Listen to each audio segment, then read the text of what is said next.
ముఖ్యమంత్రి చంద్రబాబు టార్గెట్ ఏంటి? సీఎం లక్ష్యాలు గ్రామ స్థాయి వరకు వెళ్తున్నాయా? ఆ నాయకులు సీఎం లక్ష్యాన్ని అడ్డుకుంటున్నారా? అభివృద్ధిని పక్కన పెట్టి స్వార్థం చూసుకుంటున్నారా? చంద్రబాబు ఆలోచనలు అసలు ఏంటి? వాటిని అడ్డుకుంటున్న వారు ఎవరు? What's the story? ఆంధ్రప్రదేశ్ రాష్ట్రాన్ని నవ్యాంధ్రగా తీర్చిదిద్దాలనే లక్ష్యంతో సీఎం చంద్రబాబు ముందుకు వెళ్తున్నారు. రాష్ట్రానికి 2 రాజధానులను నెలకొల్పాలని, అందులో ఒకటి రాష్ట్ర రాజధాని అమరావతి కాగా మరొకటి బిజినెస్ క్యాపిటల్ వైజాగ్.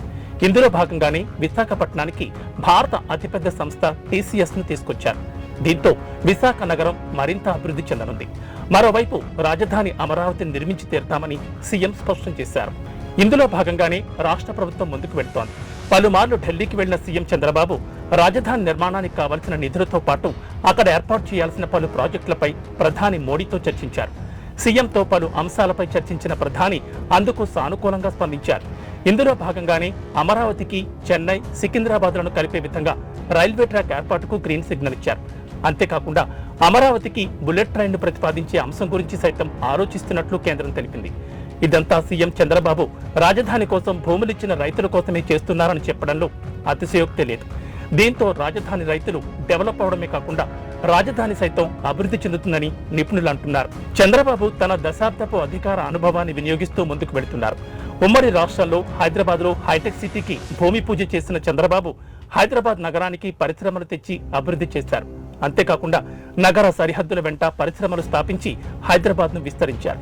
గతంలో హైటెక్ సిటీ, మాదాపూర్, బంజారా హిల్స్ మాత్రమే అభివృద్ధి చెందగా చంద్రబాబు ఆలోచనతో ప్రస్తుతం Ramoji film city, Miyapur, Cherlapalli, Ghatkesar, TCS వరకు హైదరాబాద్ నగరం విస్తరించింది. ఇటీవల స్విట్జర్లాండ్లో పర్యటించిన చంద్రబాబు జురిచ్లో పారిశ్రామికవేత్తలతో జరిగిన సమావేశంలో హైదరాబాద్ నగర అభివృద్ధి గురించి చర్చించారు. హైదరాబాద్ అభివృద్ధిని తాను ముందే ఊహించినట్లు సీఎం తెలిపారు.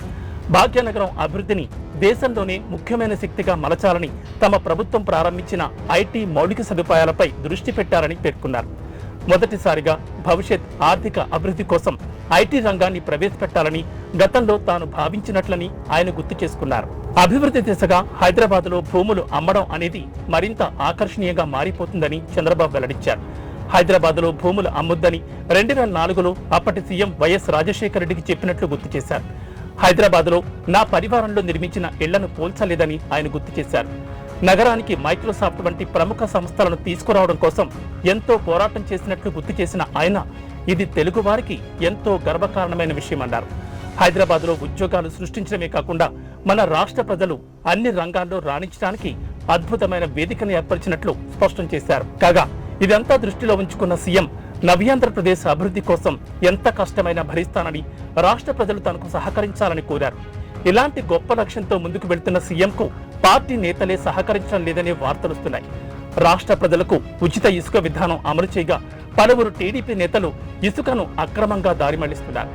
దీనిపై ఇదివరకే సీఎం ఒంగోలులో పలువురు టీడీపీ నేతలకు వార్నింగ్ కూడా ఇచ్చారు. అయినా వారు సీఎం మాటలు, ఆయన ఆలోచనలు పట్టించుకోకుండా వారి స్వార్థాల కోసం చూసుకుంటున్నారని రాజకీయ వర్గాల్లో చర్చ నడుస్తోంది. దీంతో చంద్రబాబు తాను చేయాల్సిన పనులతో పాటు పార్టీ శ్రేణులు ఎవరెవరు గీత దాడుతున్నారో ఓ కంట కనిపెడుతున్నారు. రాష్ట్ర ప్రభుత్వం చేపడుతున్న అభివృద్ధి పనులు, సంక్షేమ పథకాల గురించి గ్రామీణ స్థాయి ప్రజలకు తెలియజేయాలని పార్టీ శ్రేణులను ఆదేశించారు. ఎవరైనా ఆదేశాలను పట్టించుకోకపోతే చర్యలు తప్పవని దగ్గరికి పిలిచి మరీ వార్నింగ్ ఇచ్చారు. అయితే చంద్రబాబుకు వచ్చిన అసలు సమస్య కూటమిలో భాగంగా జట్టు కట్టిన జనసేన, బీజేపీ నేతలతోని. చంద్రబాబు నాయుడు ఆదేశాలు టీడీపీ నేతలు వింటున్నారే తప్ప జనసేన, బీజేపీ నేతలు పట్టించుకోవడం లేదు. తమ స్వార్థం కోసం ప్రభుత్వం మాటను పెడచెవిన పెట్టడంతో మండల, గ్రామీణ స్థాయిలోని కూటమి నేతల మధ్య వాగ్వాదాలు చోటు చేసుకుంటున్నాయి. సీఎం మాటలు పట్టించుకోవాలని టీడీపీ నేతలు అంటుంటే తమకు టీడీపీ అధినేత చెప్పేదేంటని, తమ అధినేత చెబితేనే తాము వింటామంటున్నారు. దీంతో కూటమి నేతల మధ్య పలుమార్లు గొడవలు జరిగాయి. జనసేన నేతలు చంద్రబాబు మాటలు పట్టించుకోవడం లేదనే విషయం తెలుసుకున్న పవన్ కళ్యాణ్ పార్టీ శ్రేణులతో సమావేశమయ్యారు. రాష్ట్ర అభివృద్ధికి సహకరించాలని, 10 ఏళ్లకు పైగా సీఎంగా పనిచేసిన అనుభవం చంద్రబాబుకుందని, రాష్ట్రాన్ని ఏ విధంగా అభివృద్ధి చేయాలో ఆయనకు తెలుసునని, ప్రతి ఒక్కరూ చంద్రబాబు అడుగుజాడల్లో నడవాలని సూచించారు. గత 5 ఏళ్లలో వ్యవస్థలు ఎంత దారుణంగా తయారయ్యాయని డిప్యూటీ సీఎం పవన్ కళ్యాణ్ ఆవేదన వ్యక్తం చేశారు. ఈ పద్ధతి పూర్తిగా మారాలని, ప్రజల బాగు కోసం రాష్ట్ర క్షేమం కోసం పనిచేసే విధానం అందరిలో రావాలని ఆకాంక్షించారు. ఒకప్పుడు సైబరాబాద్ ప్రాంతం రాళ్లు రప్పలుగా ఉండేది. ఆ రాళ్లు రప్పల్లోని భవిష్యత్తును చూపిన గొప్ప నాయకుడు చంద్రబాబు అని కొనియాడారు. ఆయన నాయకత్వంలో, మార్గదర్శకత్వంలో మనమంతా పనిచేయడం అదృష్టంగా భావించాలన్నారు. రాష్ట్ర భవిష్యత్తు మీద ఆయనకున్న విజన్ అద్భుతమని కొనియాడారు. దానికి అనుగుణంగా మనం ముందుకు వెళితే రాష్ట్రం ఖచ్చితంగా అభివృద్ధి ఆంధ్రాగా మారుతుందని జోస్యం చెప్పారు. ఎన్ని రాజకీయ ఒత్తిళ్లు, వేధింపులు ఎదురైనా దృఢచిత్తంతో చంద్రబాబు ఎదుర్కొంటారని పవన్ కళ్యాణ్ అన్నారు. వైసీపీ సర్కార్ బనాయించిన కేసులతో కారాగారంలో ఉన్నప్పుడు కూడా ఆయన మనోనిబ్బరం కోల్పోలేదని గుర్తు చేశారు.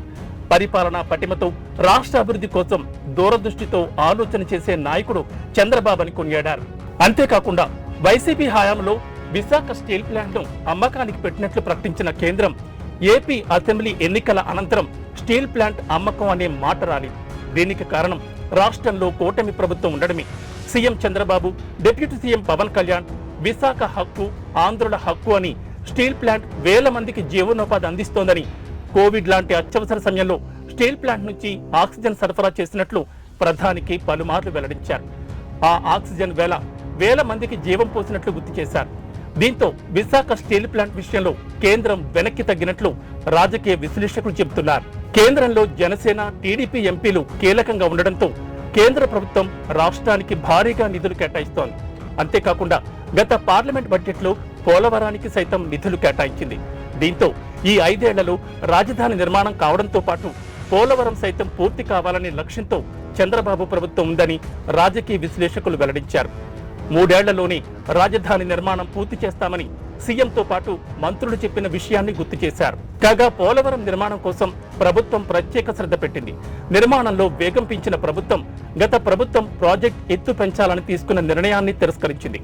ప్రాజెక్ట్ హైట్ తగ్గించిన ప్రభుత్వం నిర్మాణాన్ని శరవేగంగా కొనసాగిస్తోంది. ప్రాజెక్ట్ నిర్మాణంపై సీఎం చంద్రబాబు ఎప్పటికప్పుడు అధికారులతో చర్చిస్తున్నట్లు సమాచారం. సీఎం చంద్రబాబు ఆలోచనలు, తన లక్ష్యాలను పార్టీ శ్రేణులు, కూటమి నేతలు గ్రామీణ ప్రాంతాల వరకు తీసుకెళ్తూ ప్రభుత్వ ఆదేశాలను ఆచరిస్తూ ముందుకు సాగితే రాష్ట్రంలో నిర్మిస్తున్న పోలవరం ప్రాజెక్ట్, అమరావతి త్వరలో పూర్తవుతాయని, రాష్ట్రం 15 ఏళ్లలో తెలంగాణతో పోటీ పడే అవకాశం ఉందని రాజకీయ విశ్లేషకులు భావిస్తున్నారు.